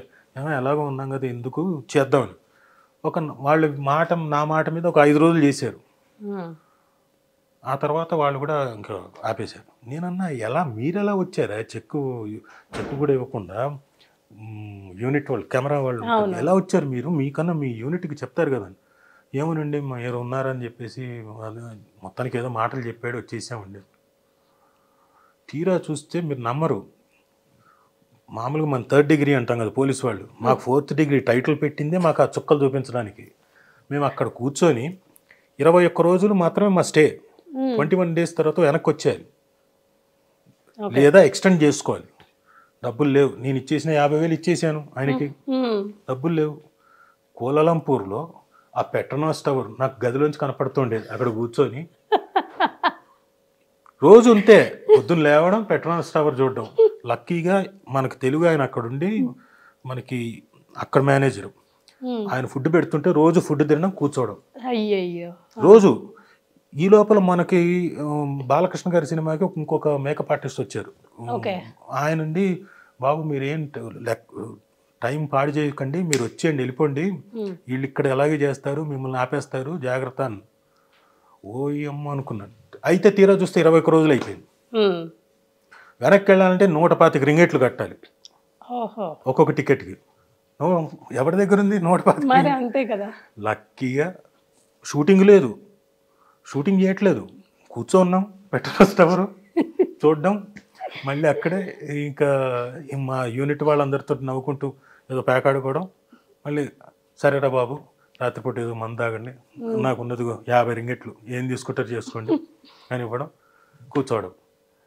30 డేస్ తర్వాత పాపం లోకల్ మేనేజర్ 125 రింగెట్లు ఇచ్చి నాకు టికెట్ వేస్తే నేను ఇక్కడికి వచ్చి తర్వాత కొంత నేను కొంత పంపించి ఆయన కొంత పెట్టుకొని అందరినీ స్లోగా వెనక్కి తెప్పించాం. ఎంత డిగ్రీ చూసారా, 4th డిగ్రీ. ఇలాంటివి కూడా ఎక్స్పీరియన్స్ అయ్యారు మీరు. 100%. కొన్నిసార్లు మనకు అవుట్ ఆఫ్ ది కంట్రీ వెళ్ళినప్పుడు మనకు తెలియవు, మనం చాలా అమాయకంగా వెళ్ళిపోతాం. అక్కడ ఇలాంటివి జరిగితే బుక్ అయిపోతాం. అంటే చాలామంది ఆడియన్స్కి ఒక భ్రమ ఉంటుంది, అది భ్రమ అనొచ్చు, కొంతమందికి నిజం అనుకోవచ్చు. అంటే సెలబ్రిటీ అంటే ఆ స్టేటస్ వాళ్ళకి చాలా ఎంజాయ్ చేస్తున్నారు, వీళ్ళు ఇంత ఈజీ హెల్ప్ చేయొచ్చు కదా, వీళ్ళు ఏం చేస్తారు ఈ మనీ, ఇలాంటి మాటలు ఈజీగా అనేస్తూ ఉంటారు కదా. సో మీరు ఎంత కష్టపడుతున్నారు నా స్టేజ్కి రావాలంటే, ఆ స్టేటస్ సంపాదించాలంటే ఎంత కష్టపడుతున్నారని? అంటే ఆ రోజున వేరే క్రెడిట్ కార్డ్స్ అలాంటివి లేవండి. ఉన్న 50,000 నేను ఇచ్చేసి నేను ఇలా కూర్చొని అలా ఎవరిని అడగలేక ఎంత దారుణం అంటే, మిగతా వాళ్ళు పాపం వాళ్ళకి డబ్బులు లేవు. ఇప్పుడు నేను ఎంఎస్ నారాయణ గారితో ఉన్న 2 రోజులు ప్యాకెట్ ఆడాను నైట్ టైం. అందులో కొంత 3,000 రింగిట్లు కొట్టాను ఆయన దగ్గర. ఆ డబ్బుల్లోంచి వీళ్ళకి ఇవ్వడం రోజుకి, ఇదిగో ఇదిగో కొంచెం తాగండి అని, ఏదో ఒకటి ఎంజాయ్ చేయండి అని. లేదంటే అది కూడా లేదు, వాళ్ళకి అది కూడా లేదు. ఎవరు ఎక్కడ బయటికి తిరగట్లేదు, అందరూ అదే అపార్ట్మెంట్స్ లో ఉన్నాం. మొత్తానికి ఆ సినిమా ఆగిపోయింది ఇంకా కంప్లీట్ గా. తర్వాత వచ్చి నన్ను ఏమన్నారు, నమస్కారం నాయన, అది అప్పుడు నేను హెయిర్ స్ట్రైట్నింగ్ చేయించుకున్నా. హెయిర్ స్ట్రైట్నింగ్ చేయించుకున్నాను, దానికి మళ్ళీ విగ్గు కావాలంటే కుట్టిస్తామన్నారు. మీ విగ్గుకి మీ సినిమాకు దండం రా బాబు, నాకు 4th డిగ్రీ చూపించారు. నాకు ఆ మనస్తాపానికి ఇంకా నేను అసలు కోలుకోవట్లేదు. ఫస్ట్ అయితే ఒక పని చేశాను, తప్పకుండా చేద్దాం, ముందు నా మేకప్ వాళ్ళందరూ ఉన్నారుగా, వాళ్ళకి క్లియర్ చేయండి అన్న. మరి కదా వెంటనే క్లియర్ చేశారు, తర్వాత నేను చేయను అన్నా. మొత్తానికి చాలానే కష్టపడ్డారు ఆ మూమెంట్లో. మీకు మామూలుగా మీ వరకు ఈ పాత్ర మీరు చేయండి సినిమాలో అని చెప్పి వచ్చి తర్వాత మళ్ళీ బ్రేక్ అయినవి, ఆ పాత్ర వేరే వాళ్ళు చేశాక ఆ సినిమా చూసి నేను చేసి ఉండాల్సింది అనుకున్నవి ఏమన్నా? అలాంటివి ఏం లేదండి, నా దగ్గరకు వచ్చినవి నేను చేశాను. అలాంటిది ఏం జరగదు. మామూలుగా జనరల్గా సినిమా చూస్తూ ఉంటాము, ఆ క్యారెక్టర్ ఒక్కొక్కటి మనకి హార్ట్కి టచ్ అవుతూ ఉంటుంది. మీరు యాక్టర్ కాబట్టి మీకు అనిపిస్తుంది బాగుంది, ఇలాంటి రోల్ వచ్చింటే బాగుండేది అనిపిస్తూ ఉంటుంది. అలాంటివి ఏమైనా? అలాంటివి ఏం లేదు, ఎందుకంటే అలాంటివి ఆలోచించడం మొదలెడితే మనం బోల్డ్ అన్ని అలా ఫీల్ అవుతూ రావాల్సి వస్తుంది. ఎందుకంటే అద్భుతమైన క్యారెక్టర్లు ఉంటాయి, ప్రతి సినిమాలో ఉంటాయి, ప్రతి ఆల్టర్నేట్ సినిమాలో కూడా ఉంటుంది. So we should not keep on thinking, మనకు వచ్చిన దాంట్లో ఏం బెస్ట్ ఇవ్వగలుగుతాం, మనం ఏం బెస్ట్ చేయగలుగుతాం, ఎంత బెస్ట్ చేయగలుగుతాం అన్నది ఇంపార్టెంట్. సో నేను అది ఆలోచిస్తాను అంతే తప్ప ఇది మనకు వచ్చుంటే బాగుండు కదా అని. అంటే రాజీవ్ గారు మామూలుగా చాలా మందికి ఒక డ్రీమ్ ఉంటుంది, ఒక ఇల్లు కడదాం లేకపోతే ఇలాంటి ఒక రోల్ చేద్దాం అనే డ్రీమ్ ఉంటుంది. ఆల్మోస్ట్ మీ డ్రీమ్ ఫుల్ఫిల్ అయిందని మేము అనుకుంటున్నాము. అంటే ఇండస్ట్రీకి వచ్చిన తర్వాత కొన్ని డ్రీమ్స్ ఉంటూ ఉంటాయి కదా, మీ డ్రీమ్ ఫుల్ఫిల్ అయ్యింది అనుకుంటున్నాం మేము. మీకు అయ్యిందా లేదా ఆ డ్రీమ్? ఎలాంటి డ్రీమ్? ఇండస్ట్రీలో ఒకటి ఏదైనా డ్రీమ్ ప్రాజెక్ట్ ఉంటుంది, ఇలాంటి టైప్ ఆఫ్ ప్రాజెక్ట్ చేద్దాము, ఇలాంటి లేదంటే ఫ్యామిలీ విషయానికి వచ్చేసరికి ఫ్యామిలీని ఇలా సెటిల్ చేద్దాము, ఇలాంటివి ఏమన్నా డ్రీమ్స్? అలాంటి డ్రీమ్స్ ఇప్పుడు ఇల్లు ఏమన్నారు చూడండి, అవి తెలియకుండా ఆటోమేటిక్గా ఒక ఏజ్ వచ్చిన తర్వాత నంబర్ ఆఫ్ ఇల్లు కొన్నాము, అమ్మేసాం, మళ్ళీ కొత్త ఇంట్లో కొన్నాం, మళ్ళీ అమ్మేసాం, మళ్ళీ ఇప్పుడు ఒక ఇంట్లో ఉంటున్నాం. ఒక ఫుల్ఫిల్ అయితే డెఫినెట్లీ. ఎందుకంటే మీరు లేని దగ్గర నుంచి అంటే మైనస్ స్టేజ్ నుంచి ఒక పావర్టీ లైక్ అట్లా అని చెప్పాలి. నాట్ పావర్టీ బట్ అన్ని అప్పుల మీదే. కనపడడానికి మీరు పైకి అంటే ఊపర్ షేర్వాని అందరు పరేషాని అన్నట్టు హైదరాబాదీ లాంగ్వేజ్ లో మాట్లాడాలంటే బయటికి కనపడడానికి బ్రహ్మాండంగానే ఉన్నాం, బట్ లోపల ఉన్నాయి లోకలోక అంటున్నాయి. ఎప్పుడు ఇదైతే అప్పుడు ప్రాబ్లం వస్తుంది. సో అలాంటి కండిషన్, అలాంటిది మాకు తెలియకుండా పెంచారు. అఫ్కోర్స్ మాకు దాకా ఆ కష్టాలు తెలియకుండా. ఒక ఏజ్ అయిన తర్వాత తెలిసింది, ఒకనొక స్టేజ్లో మా నాన్నకి ఇదంతా పోయింది, ఇది ఏం లేదు, ఒకనొక ల్యాండ్ మీద ఇన్వెస్ట్ చేస్తే మోసపోయాడు, మోసపుచ్చారు, ఏం లేదనుకున్నారు. అది it created disturbance also among family members, brothers మధ్యన. ఈయనకి ఒక సూసైడల్ టెండెన్సీకి సూసైడ్ చేసుకుందాం అనుకునే రేంజ్కి అనుకున్నాడు. అంటే నేనుండి పిచ్చారా, మేము ఉన్నాం కదా సంపాదిస్తాం, దాని గురించి ఆలోచించడం ఏంటి అని చెప్పి స్టార్టెడ్ వర్కింగ్ ఇంకా దాని మీద. అంటే ఇప్పుడు నా లైఫ్ నేను స్టార్ట్ చేసింది ఎక్కడ, 0 దగ్గర కాదు, మైనస్. సో ఇదంతా చేసుకుంటూ వచ్చి ఇక్కడి నుంచి మళ్ళీ పైకి రావాలి, కాబట్టి చాలా అచీవ్ చేసినట్టే లెక్క. మరి ప్రాజెక్ట్స్ విషయానికి వస్తే అది ఎప్పటికప్పుడు కొత్తగానే ఉంటుంది. ఈరోజు చేసింది ఈరోజు భోజనం చేశాను కదా అని చెప్పేసి రేపు భోజనం చేయకుండా నేను ఉంటాను అనుకోం. రేపు పొద్దున ఇంకో కొత్త టేస్ట్ ట్రై చేద్దాం అనుకుంటాం, కొత్త రకమైన రుచి ఏదో చూద్దామని. అలాగే మనం సినిమాల మీద కూడా, క్యారెక్టరైజేషన్స్ మీద, సినిమాల మీద కూడా కొత్తది వచ్చింది, ఇదేదో బాగా చేసాం, అది అయిపోయింది, మళ్ళీ ఇంకోటి ఏదో. మనకి ఎప్పుడు అది ఏదైనా వస్తే కొత్తది మళ్ళీ చేస్తూ ఉండడమే, అది సంతృప్తి పరచదు నటుడికి. సో అది కూడా ఆల్మోస్ట్ ఫుల్ఫిల్ అయినట్టే. ఫుల్ఫిల్ అయిన కాదు అంటే అవ్వడానికి ఇండస్ట్రీలో ఫుల్ఫిల్ అనేది ఉండదు అంటారు, అంతే ఉండదు కదా? ఉండదు ఉండదు ఆర్టిస్ట్కి. ఉమ్, ఎందుకంటే వాళ్ళ బ్రతుకున్నంత కాలం చేయాలని కోరుకుంటుంది, Okay. వాళ్ళు కాళ్ళు చేతులు ఆడేంత వరకు. ఉమ్, అది అది చాలా ఇది ఉంటుంది. ఉమ్, ఆర్టిస్ట్కి అది అంత ఈజీగా పోదు.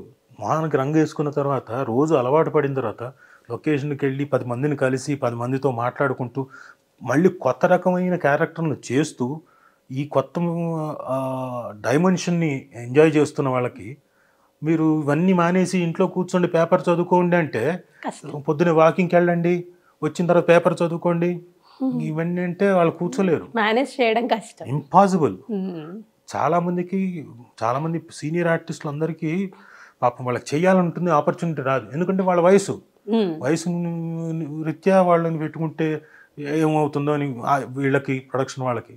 బట్ వాళ్ళేంటి, ఏదో ఒకటి పిలవండి, మేము పెద్దది కాకపోయినా ఏదో కూర్చున్నదైనా చేస్తామంటారు. ఎందుకంటే అది అలవాటు పడ్డ ప్రాణం. తప్పు కాదు, అది పోదు. ఆర్టిస్ట్కి అయితే అది ఫుల్ఫిల్ అనేది ఉండదు అంతే. ఎస్, బెస్ట్ ఎగ్జాంపుల్ కూడా చెప్పారు మీరు. So coming to your family, మీ మేనకోడలు ఎలా ఉంది? తను బ్రహ్మాండంగా ఉంది. బ్రహ్మాండంగా ఉందా? అంటే చాలా మంది వెయిట్ చేస్తున్నారు, అంటే శ్రీలక్ష్మి గారి తర్వాత ఆ బాధ్యత మీరు తీసుకున్నారు, మీరు అండ్ సుమ గారు. సో ఎలా అనిపిస్తుంది ఇప్పుడు? అంటే చెల్లి ఉంటే బాగుండు అనే ఫీల్ ఉంటుంది, బట్ ఆ బాధ్యత మాకు అప్పచెప్పింది అనేసరికి ఆ ఫీల్, ఆ ఎమోషన్ వేరే ఉంటుంది. మేము తీసుకోవడం కన్నా అండి, ఫ్రాంక్గా చెప్పాలంటే మా బావ పెద్దిరామారావు చాలా గొప్పగా, ఇప్పుడు అక్కడే మాదాపూర్లో ఉంటారు, అతను ఆ బాధ్యత తీసుకోవడం చాలా గొప్పగా ఉంది. ఎందుకంటే ఆడపిల్లల తాలూకు ప్రాబ్లమ్స్ ఏవో ఉంటాయి, ఫాదర్కి చెప్పుకోలేని, కానీ తను తీసుకొని ఉన్నాడంటే గ్రేట్. సో ఏం జరుగుతుంది తను ఇప్పుడు? మొన్న మధ్యనే అండర్ గ్రాడ్యుయేట్ అయిపోయి 12th అయిపోయి గ్రాడ్యుయేషన్లోకి అజీంజీ ప్రేమ్జీది బెంగళూరులో కాలేజ్ ఏదో ఉంది, ఇట్ అబౌట్ పొలిటికల్ సైన్స్ ఏదో సబ్జెక్ట్ తీసుకుంది. సో ఆ దీంట్లో ఉంది. ఓకే, మీ పిల్లలతో బాండ్ ఎలా ఉంటుంది తనకి? అయ్యో, వీళ్ళంతా మొత్తం గ్యాంగ్, వీళ్ళంతా ఒక్కొక్కళ్ళు అలా కలిసిపోయి వాళ్ళు ఏదో ప్లాన్ చేసుకుంటారు.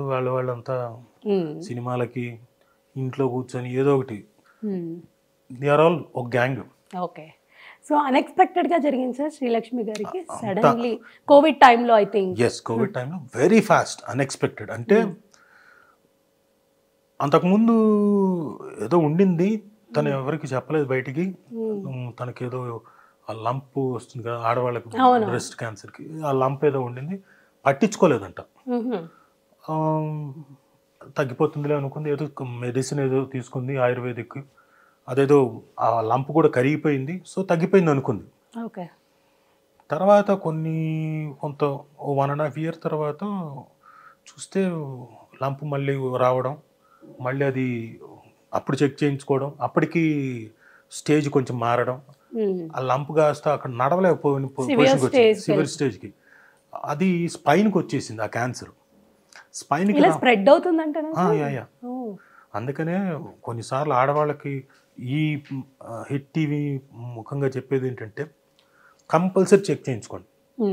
బ్రెస్ట్ క్యాన్సర్లు ఏమైనా ఇలాంటివి ఉంటాయి, లంప్స్ అవన్నీ చెక్ చేయించుకోండి.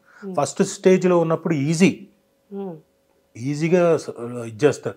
సెకండ్ స్టేజ్లో ఉన్నా కానీ ఈజీగా సాల్వ్ చేయొచ్చు, అది కూడా కొంత కాంప్లికేట్ ఉంటుంది, బట్ సాల్వ్ చేయొచ్చు. బట్ 4th స్టేజ్కి వెళ్ళిన తర్వాత ఎవ్వరూ ఏమీ చేయలేరు.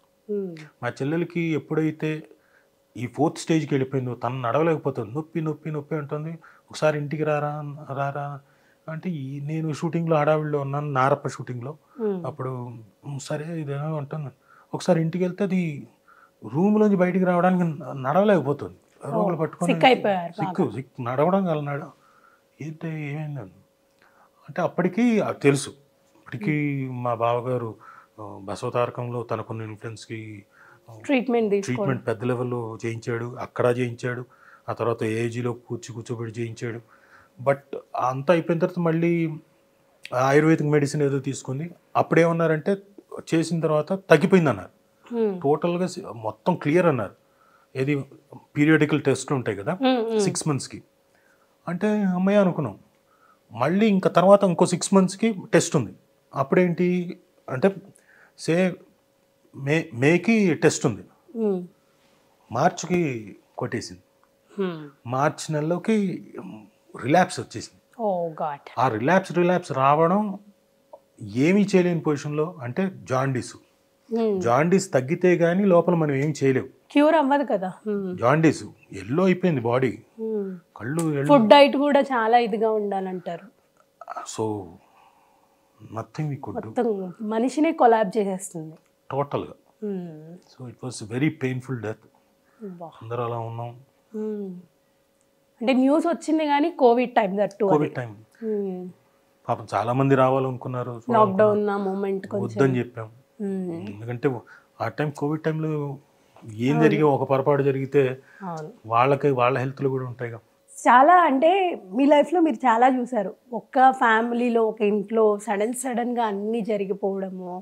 సో బట్ ఐ హోప్ 2024 ఎప్పుడు ఈ ఇయర్స్ అన్ని మీ లైఫ్ హ్యాపీగా ఉండాలి నేనైతే కోరుకుంటున్నాను. Thank you. బట్ చెప్పలేము. సి ఈవెన్ 18, 19, 20, 21 వరకు నాకు ప్రాబ్లమ్స్. 21 కూడా మా ఆల్మోస్ట్ నా మేనేజరు రాము అని ఉన్నాడు, నా ఇంట్లో పిల్లలాగే పెరిగాడు. వాడు పోయాడు. వాడు గబుక్కున న్యూ ఇయర్ 3వ తారీఖు, జనవరి 3వ తారీఖు వాడు పోయాడు. సో 4 ఏళ్ళు వరుసగా ఒకదాని తర్వాత ఒకటి. అంటే కోలుకునే సరికి ఏదో ఒకటి అంటే దాని నుంచి బయట కాబట్టి అలవాటు అయిపోయింది. బట్ దేవుడు అదే ఏమంటారు, పడే వాళ్ళకే పడుతూ ఉంటారు. ఏమో ఇష్టపడ్డాడు కాబట్టి వాళ్ళని తీసుకెళ్ళిపోయాడేమని. అంతే, అంతకు మించి ఇంకా మనం అదే అనుకోవాలి, తప్పదు. So coming to your life partner Suma గారు, ఎలాంటి బాండ్ అంటే మీ ఇద్దరిది? మేము ఎక్కడికైనా ఆడియో ఫంక్షన్స్కి వెళ్ళి అంటే సుమ గారు మీరు ఏడిస్తే చూడలేరు, ఆవిడ ఏడ్ చేస్తూ ఉంటారు. ఎంత అంటే కొన్ని క్యాష్ ప్రోగ్రామ్కి కానీ ఏదన్నా ఫొటోస్ అవి వచ్చినప్పుడు మీరు ఎమోషనల్ అయితే తను ఏడ్చింది. అంటే కొన్ని వీడియోస్ చూసాం కాబట్టి మాట్లాడుతున్నాం. సో ఇంత ఎమోషనల్ అటాచ్మెంట్ ఉంది అంటే వైఫ్ అండ్ హస్బెండ్కి కామన్గా ఉంటుంది, బట్ మీ ఇద్దరికి ఉంటే రిలేషన్ లాంటిది. ఒకటి ఇంతవరకు తెలియని ఆస్పెక్ట్ చెప్తా, ఇంతవరకు ఎవరికి తెలియదు, హిట్ టీవీకి మాత్రం తెలుస్తుంది. సుమ వాళ్ళ పేరెంట్స్ కేరళ నుంచి వచ్చి ఇక్కడ హైదరాబాద్లో, ఆయన రైల్వే డిపార్ట్మెంట్, మా మామగారు చీఫ్ క్యాషియర్ డిపార్ట్మెంట్, ఆయన మొత్తం అంతా లైన్లో వెళ్తూ అందరికీ క్యాష్ ఇవ్వాల్సిన వ్యక్తి. వాళ్ళు పెళ్ళయిన తర్వాత, పెళ్ళైన వెంటనే పుట్టిన అమ్మాయి కాదు, పెళ్ళైన 10 ఏళ్ళకు పుట్టిన అమ్మాయి. అంటే ఏంటి అర్థం? రాజీవ్ కనకాల అన్నవాడు 73లో పుడతాడు కాబట్టి అప్పటిదాకా వెయిట్ చేయి అని, ఆ తర్వాత 75లో పుట్టింది. దేవుడు మీ ఇద్దరికి రాసేసారు అంతే ముందు. అంతే. సో అంత లేట్గా పుట్టి మీ లైఫ్లోకి వచ్చి ఒక మంచి మెమరబుల్ అకేషన్ లాగా అయిపోయింది మీ మ్యారేజ్. రీసెంట్ గా చూసాను మీ పెళ్లి వీడియో, ఎంత సినిమాటిక్ గా ఉంది. అది పెళ్లి వీడియో కాదు, కాదా? అది సీరియల్లోదే. అదే అందరు కామెంట్స్ పెడుతున్నారు, ఎంత సినిమాటిక్ గా ఉంది అంటే, అప్పట్లోనే అంత సినిమాటిక్ గా చేసుకున్నారేంటి అని చెప్పి. అది సీరియల్, అది జీవన్ రాగాలని మీరు గారు, అది మన తెలుగు వాళ్ళ కల్చర్ మీద, తెలుగు వాళ్ళ పెళ్లి మీద ఒక 5 రోజులు. అంటే నాగభూషణం గారు అల్లుడు ఆయన డైరెక్టర్ ప్లస్ కెమెరా డిఓపి. అది సాంగ్స్ ద్వారా చేయడం. ఫోక్ సాంగ్స్ ఉన్నాయి అందులో, హోలీ పండగ మీద మనకి అట్ల తద్ది, ఇంకోటి ఇలాంటివన్నీ సాంగ్స్ రూపంలో మొత్తం అంతా ఒక 13 వారాలు. అందులో మన తెలుగు వాళ్ళ పెళ్ళిళ్ళు 5 రోజులు జరుగుతాయి ఘనంగా. ఈ 5 రోజులు జరిగే తంతంతా చూపించాలి అంత సాంగ్స్ లో. ఫస్ట్ డే నా పక్కన వేరే అమ్మాయి, యాక్చువల్గా పెళ్లి కూతురు, ఎవరిని తీసుకొచ్చి ఈ అమ్మాయిని కూర్చోబెట్టారు, ఏంటి అమ్మాయి వచ్చింటే బాగుండు కదా నా ఫీలింగ్. అంటే అప్పటికి మీ మ్యారేజ్ అయిపోయింది? లేదు, అప్పటికి ఇంకా ప్రపోజల్ కూడా ఇంకా చెప్పలేదు నేను, అనుకుంటున్నా మనసులో. ఆ తర్వాత ముందే 95లో అది. సరే ఉంటే బాగుండు కదా తను, ఈ అమ్మాయి సరే అని ఈ అమ్మాయి కూర్చోండి. మామూలుగా పెళ్లి కూతురు ఇంకోటి మాట్లాడుకునే పెళ్లి సీన్ కూడా చేసేసాం. పెళ్లి చేసుకునే ఇది ఉంటుంది కదా, జీలకర్ర బెల్లం పెట్టడం అవన్నీ పెట్టడం, ఈ అమ్మాయితో కొత్త అమ్మాయితో చేసాను. చేసిన తర్వాత మరుసటి రోజు శోభనం సీన్ ఉందని చెప్పారు. వాళ్ళు కొత్త, వాళ్ళ మదరు అండ్ డాటర్ కొత్త, వాళ్ళు కంగారు పడిపోయారు. ఓరి జీలకర్ర బెల్లం అంటే అది నిజంగా పెట్టేశారు, నిజంగా పెట్టలేదు, ఆకులు పెట్టి అన్ని పెట్టి చేసాం. అమ్మో పొరపాటున శోభనం అంటే ఏదో అనుకొని వాళ్ళు కంగారు పడ్డి సో నెక్స్ట్ డే రాలేదు. సో ఒకరోజు చేసిందంతా వేస్ట్ పోయింది. పోన్లేండి, మీ మనసులో ఉండింది కదా నా బలమైన కోరిక కాబట్టి వెనక నుంచి ఇక్కడికి వచ్చి కూర్చుంది. సో అప్పుడు జరిగిన సిచ్యువేషన్ అది. బట్ పోనీలేండి, మీ పెళ్లికి ముందు అదంతా ఒక సినిమాటిక్ గా జరిగిపోయింది, బాగా జరిగింది. కానీ ఒకటి ఆ తర్వాత మొన్న వీడియో చూసుకుంటున్నప్పుడు అనుకున్నా, ఇదేంటి ప్రదక్షిణ చేయాలి కదా, అప్రదక్షిణ చేసామేంటని. బట్ మొత్తానికి సుమ గారితో మీరు అనుకున్న డ్రీమ్ అయితే అప్పుడు ఫుల్ఫిల్ అయ్యింది ఆ మూమెంట్లో. సో సుమ గారు కూడా యాక్సెప్ట్ చేశారు కదా? అప్పటికి కాదు, అప్పటి తర్వాత యాక్సెప్ట్ చేశారు. అప్పటికి ఆవిడకి కూడా ఇది లేదు. మా అత్తగారికి పెద్ద డౌట్, ఈ వీళ్ళలాగే, ఓయమ్ము ఎక్కడ జీలకర్ర బెల్లం నిజంగా అంటించేస్తాడేమో, ఓయమ్ము ఎక్కడ మూడు ముళ్ళు వేసేస్తాడేమో అని ఆవిడ పక్క నుంచి తొంగి చూస్తుంది. మరి ఉంటుంది కదా పేరెంట్స్కి, దట్టు ఆ టైంలో కల్చర్ అంతా కూడా డిఫరెంట్గా ఉండేది. వాళ్ళకి మనకున్న కల్చర్ కాదు కదా వాళ్ళకి. వాళ్ళకి కట్టడాలు అవన్నీ కాదు, ఉరికే హుక్ అంటే గోల్డ్ చైన్ అలా హుక్ వేయడం అలా ఉంటుంది. మీకు రెండు టైప్స్ జరిగిందా, లేకపోతే మన తెలుగు సాంప్రదాయం? తెలుగు సాంప్రదాయం పైగా పక్కా వైష్ణవుల సాంప్రదాయం. నీట్గా మా అమ్మ తరపు మా రామన్నయ్యే నాకు వాద్యారు. ఓకే. ఇప్పుడు ఓనం అవి సెలబ్రేట్ చేస్తూ ఉంటారు కదా, సో మీరు కూడా పార్టిసిపేట్ చేస్తూ ఉంటారా? అన్ని కల్చర్ ని పాటిస్తూ ఉంటారు, ఆవిడ కూడా చాలా బాగా. డెఫినెట్ గా అంతేగా. సో మీ ఇద్దరికి ఏదైనా ఒక మంచి మెమరబుల్ మూమెంట్ అంటే ఏం చెప్తారు? బోల్డ్ మెమరబుల్ మూమెంట్స్ అండి. పెళ్ళైన కొత్తలో ఫస్ట్ టైం అప్పుడు హనీమూన్కి వెళ్ళాం ఇక్కడి నుంచి. ఏ ప్లేస్కి వెళ్ళారు? కొడైకెనాల్కి. సో ట్రైన్ జర్నీ అంతా ఒక మెమరబుల్ మూమెంట్. సో అక్కడికి వెళ్ళిన తర్వాత సుమను భయపెట్టాను రూమ్లో. ఏం చేశారు? నాకు దయ్యాలు పూంతాయి సుమ, కాబట్టి పుణ్య నువ్వు ఆశ్చర్యపోనక్కర్లేదనే ఊరుకో అని.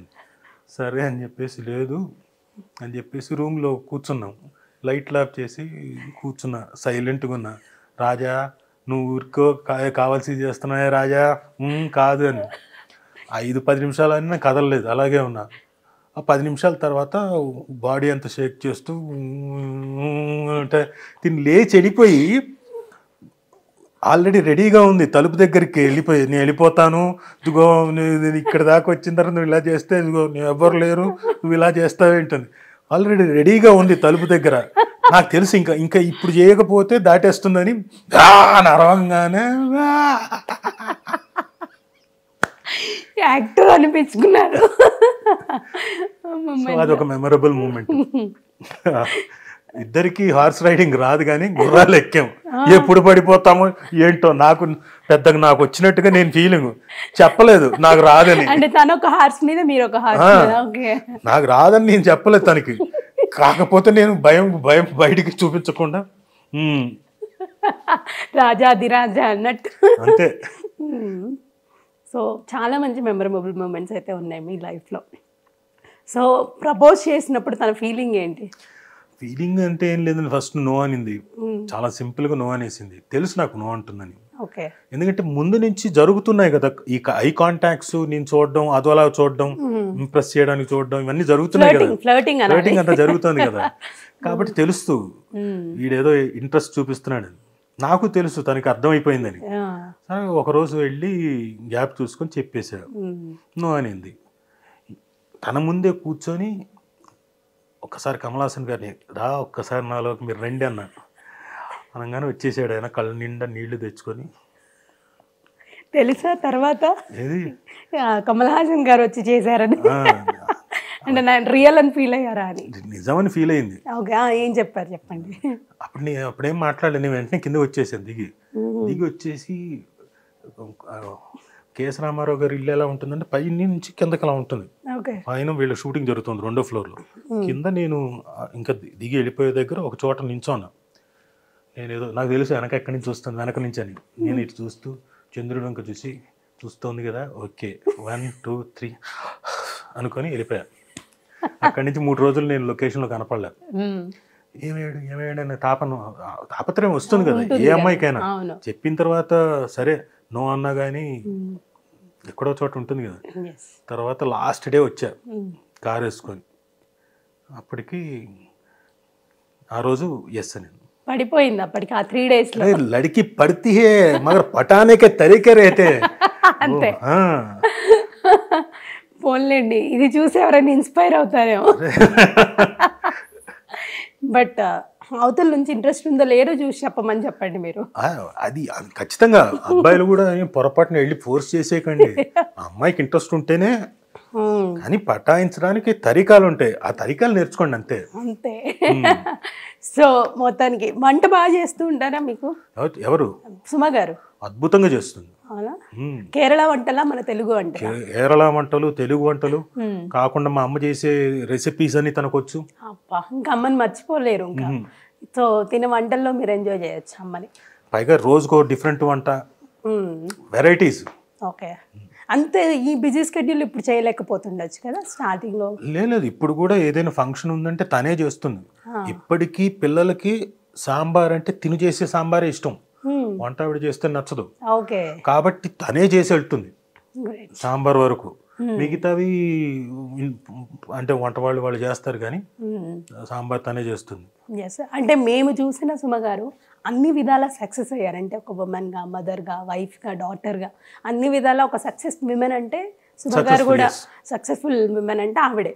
సో మీ దృష్టిలో సుమ గారు ఏంటి? మీరు అన్నట్టే సేమ్, అంతేనా? 100%. మీరు అన్నట్టు she is very successful leading her life, and ఫర్దర్గా కూడా she will be very successful. ఎందుకంటే తనకు డిటర్మినేషను ఒకటి, ఇది సాధించాలి అంటే అది సాధించి తీరుతుంది. అది ఫస్ట్ నుంచి ఉన్న పట్టుదలేనా తనకి? డెఫినెట్గా. ఎందుకంటే మధ్యలో నేను అన్న తర్వాత మధ్యలో నేనేదో సినిమాలో తను చేస్తానంటే నువ్వు వద్దన్నా, సినిమాలు ఎందుకు వద్దన్నా అన్నాను. లేదో కట్టు ఫోన్, మళ్ళీ ఆ రోజు నుంచి తర్వాత ఫోన్ ఎత్తలేదు. ఒరేని ఎందుకు అన్నానో ఏంటో కూడా కనుక్కోవాలి కదా, ఫోన్ ఎత్తపోవడం ఏంటి అనుకున్నాం. తర్వాత దాదాపుగా 1.5 year మాట్లాడలేదు. 1.5 year? మీరు అలా ఎలా లైట్ తీసుకున్నారు? 1.5 year నేను లైట్ తీసుకో, ఏనైతే కొయ్యి ఎవరు మిల్తీయే అనుకున్నా. బాబోయ్ సుమ్మగారు. తర్వాత మళ్ళీ ఎలా వచ్చారు? మళ్ళీ ఫస్ట్ టైము అంటే తెలుగు ఆర్టిస్ట్ అసోసియేషన్ ఉంది కదా, వాళ్ళది ఫస్ట్ టైం మొత్తం అంతా అసోసియేషన్ ఫామ్ చేయడం మా ఇంట్లోనే జరిగింది. మా నాన్నే ఉండి బైలాస్ అవన్నీ ఎలా ఫ్రేమ్ చేయాలి ఏంటి అన్ని చేసి, మా దగ్గర ఉన్న శ్రీలక్ష్మి అవుట్డోర్ యూనిట్ డబ్బాలు ఏవైతే ఉన్నాయో లైట్లకి, ఆ డబ్బాలని బ్యాలెట్ బాక్స్లా వాడాం. అది మొత్తం అంతా ఎలక్షన్స్ అంతా రవీంద్ర భారతిలో కండక్ట్ చేసాం. మేము సర్వీస్ చేస్తూ వెనకున్నాం, అక్కడంతా బ్యాలెట్ బాక్సుల దగ్గర, కౌంటింగ్ల దగ్గర అంతా ఉన్నాం. తిను కంటెస్ట్ చేసింది అప్పుడు.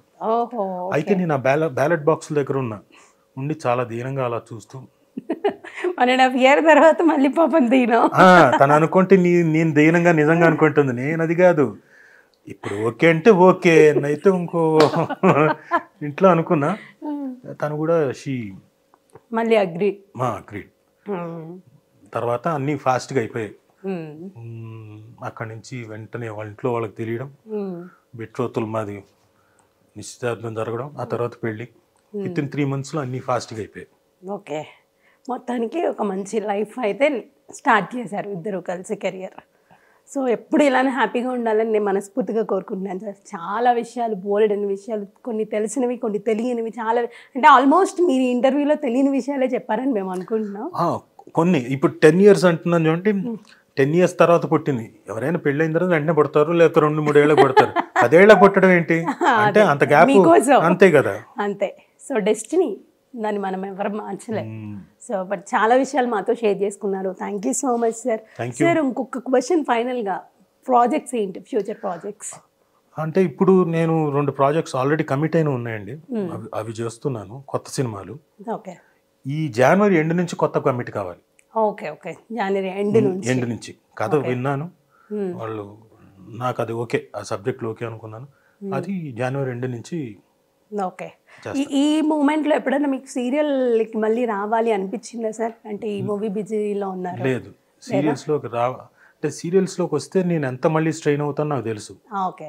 ఎందుకంటే సీరియల్స్ అయిపోవాలి, సీరియల్కి స్టిక్ అవ్వడం ఒక ఎత్తు అయితే, రోజుకి నంబర్ ఆఫ్ సీన్స్ చేసేవాళ్ళు ఉన్నారంటే వాళ్ళు లోడ్ కూడా అంతే వేస్తారు, విపరీతమైన లోడ్. అంటే మేము రుద్రాగాలు, కస్తూరి, శాంతినివాసం చేసేటప్పుడైతే లిటరల్గా రోజుకి బట్ 18 హిట్ 20 సీరియల్స్ అవన్నీ. అన్ని హిట్ సీరియల్స్ నేను చేసినవన్నీ డైలీ సీరియల్స్ అన్ని హిట్ సీరియల్స్. రోజుకి 20-25 సీన్లు.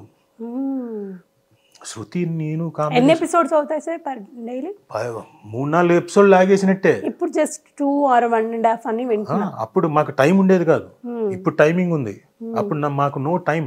ఓకే, 4 ఎపిసోడ్స్ అంటే నార్మల్ విషయం కాదు. ఏది మొదలు పెట్టి 6:30కి మొదలెట్టి మళ్ళీ నెక్స్ట్ డే మార్నింగ్ 4:35 వరకు నేను మిడ్ నైట్ వెళ్ళి టైమింగ్స్ కూడా చేంజ్ బాగా. మిడ్ నైట్ వెళ్ళి డబ్బింగ్లు చెప్పేవాడిని. సో అంత ఇది ఉండేది మాకు. సో ఆ ప్రెజర్, ఆ స్ట్రెయిన్ మళ్ళీ దలుచుకోలేదు కాబట్టి ఇంకా మూవీస్తోనే. అంటే ఇప్పుడు గనక ఛాన్స్ రాలేదు అనుకుని టెలివిజన్కి వెళ్ళి అప్పుడు తీసుకోవాల్సి వస్తుంది. అప్పుడు తప్పదు. ఇప్పుడు అన్నీ ఓకే కాబట్టి వస్తున్నాయి కాబట్టి ఎలాగూ యాక్టర్కి ఆర్టిస్ట్కి రిటైర్మెంట్ ఉండదు. సో ఎప్పుడు ఇలానే హ్యాపీగా ఉండాలి సార్. సుధాకర్ గారు ఉన్నారు కదా ఇప్పుడు మీ ప్రోగ్రామ్ ప్రొడ్యూసర్, ఆయనది గొప్ప ఎపిసోడ్ ఉంది, మీరు అది అడగాలి. చెప్పండి. మేము సిటీ కేబుల్కి ఎపిసోడ్ చేస్తున్నాం, ఆయన డిఓపి. మేము అంతా చాలా ఎక్స్పెరిమెంట్. అంటే ఇప్పుడు దాకా తెలుగు ఇండస్ట్రీలో అలా ఇప్పుడు రాసుకోవచ్చు మీరు. ఇది మళ్ళీ ఒక గొప్ప విషయం చెప్తున్నా. మొత్తం ఎపిసోడ్ అంతా సింగిల్ షాట్లో తీయాలి. 20 minutes episode, single shot. Okay, study cam వేసుకున్నాడు ఈయన. మేము సాయంత్రం వెళ్ళేసరికి లైట్ అంతా చీకటి పడిన తర్వాత మొత్తం చేయాలి. స్టడీ క్యామ్ వేసుకున్నాడు. మాకేంటి కాంప్లికేషన్, సింగ్ హౌస్ అని సికింద్రాబాద్లో ఉంది. అది మెట్ల మీదకి, స్పైరల్ మెట్లు. ఆ మెట్ల మీదకి అలా పైకి రావాలి, ఆ తర్వాత రూమ్లోకి వెళ్ళాలి. అక్కడి నుంచి ఝాన్సీ గారు నడుచుకుంటూ రావాలి. అక్కడ నన్ను ఏదో అంటే నేను క్లోనింగ్ మీద చేశాం. నేను 3 క్యారెక్టర్లు. నేను అక్కడ అంటే నేను మెట్ల మించి పడి దొర్లుకుంటూ వచ్చి కింద పడి ఈ లోపల పక్కనుండే రక్తాన్ని తీసుకొని అంటించుకొని ఈ కిందకు వచ్చేసరికి ఆ రక్తం దీంతో ఏదో ఆవిడని పట్టుకోవడానికి ట్రై చేసి ఆవిడ కడుపుతో మళ్ళీ అలా వెళ్ళిపోతుంటే యాలీలాగా ఉంటుంది. అంటే మధ్యలో చిన్న దీంట్లోకి సందు, లోపలికి సందు కదా ఇంట్లో, అందులో మళ్ళీ నేను పక్క నుంచి నక్కుకుంటూ పక్కకు రావాలి. ఈవిడ బయటకు వచ్చే టైంకి నేను మళ్ళీ డ్రెస్ మార్చుకొని పైన చొక్కా మార్చుకొని ఇంకో క్యారెక్టర్ లాగా వచ్చి మళ్ళీ డిస్కషన్, ఇంకొక డిస్కషన్. ఆవిడ మళ్ళీ అక్కడి నుంచి కాదనుకొని ఇలా వచ్చేసరికి బయటకు వచ్చేసరికి కారు వేసుకొని నేను కారు ఫోర్గ్రౌండ్లో తీసుకురావాలి. ఇంత ఉంది అక్కడ. మళ్ళీ సింగిల్ షాట్. ఇందులో మళ్ళీ నేను చావడాలి. ఈ 3 చావాలి, 3 రకాలుగా చావాలి. So complicated. కెమెరామెన్కి అంతసేపు వేసుకొని చేయడం అంటే, రిగ్ వేసుకొని చేయడం అంటే చాలా కష్టం. అంత మొత్తం వెన్నుపూస మీద ఉంటుంది బ్యాలెన్స్ అంతా. మొదలెట్టాం. అప్పుడు గింబల్స్ అవి కూడా లేవేమో కదా? గింబల్స్ లేవు, కాకపోతే స్టడీ క్యామ్ ఉంది. స్టడీ క్యామ్ కష్టం, చాలా కష్టం వేసుకోవడం. అది వెయిట్ ఎక్కువ ఉంటుంది, కెమెరా ఇవన్నీ చాలా కష్టం. ముందు ఎలా చేస్తున్నాం అని చెప్పేసి షార్ట్ ఎలా అనుకున్నారు, ఇలా వెళ్తున్నాం, ఇలా అనుకున్నాం, ఇలా చేస్తున్నాం. ఓకే, మొత్తం బై హార్ట్ చేసుకున్నాం. Ready, take. మొదలెట్టాం. టేకు టకా టకా టకా పైకి వచ్చాడు, అన్నీ వచ్చేది దాన కిందకి వచ్చాం, అంతా వచ్చేసింది, బయటికి వచ్చాం, అంతా అయిపోయింది. Very good, take okay. ఒకటే షాట్లో టేక్ ఓకే. కాకపోతే ఈయన అన్నారో మరి డైరెక్టర్ అన్నాడో నాకు తెలియదు. ఎవరన్నారు అప్పుడు? ఎక్కడో ఒక చోట ఎవరో వచ్చారు అడ్డం అని చెప్పేసి అన్నాడు డైరెక్టర్ రుక్మిణీ కృష్ణ గారు. ఒక చోట అన్నారు. మళ్ళీ వేసుకొని చూసుకున్నాం ఎవరు వచ్చారంటే ఆయనే వచ్చాడు అడ్డు. చిన్న అలా వచ్చి వెళ్ళిపోతాడు. అంటే ఇప్పుడు ఇది ఎలా చేయాలి, ఏమైనా చెయ్యొచ్చా అనుకుంటే లేదు, వన్ మోర్, మళ్ళీ వన్ మోర్. మొత్తం రావట్లేదు. అక్కడ దాకా వెళ్ళడం, ఎక్కడో చోట మిస్ అవ్వడం, సగం దాకా రావడం, పోవడం, ఇంకో చోట వరకు రావడం, పోవడం. తెల్లారి దాదాపుగా 6:15-6:30 వరకు ఈయన లాస్ట్ షాట్ బయటికి ఇంకొక 10 అడుగులు అయితే 15 అడుగులు అయితే అయిపోతుంది, వచ్చేస్తుంది షాట్. ఇంకక్కడ ఈయన నా వల్ల కాదు, రెస్ట్లెస్ కాదు, ఎవరికైనా ఇబ్బంది. వెన్నుపూసిన మీద చాలా గట్టాడు, అంతసేపు వేసుకున్నాడంటే, అన్ని గంటలు ఉన్నాడంటే. తీరా చూస్తే ఫస్ట్ షాటే ఓకే, ఆ చిన్నది కవర్ చేశారు చివరికి. 8-9 సార్లు చేసాం.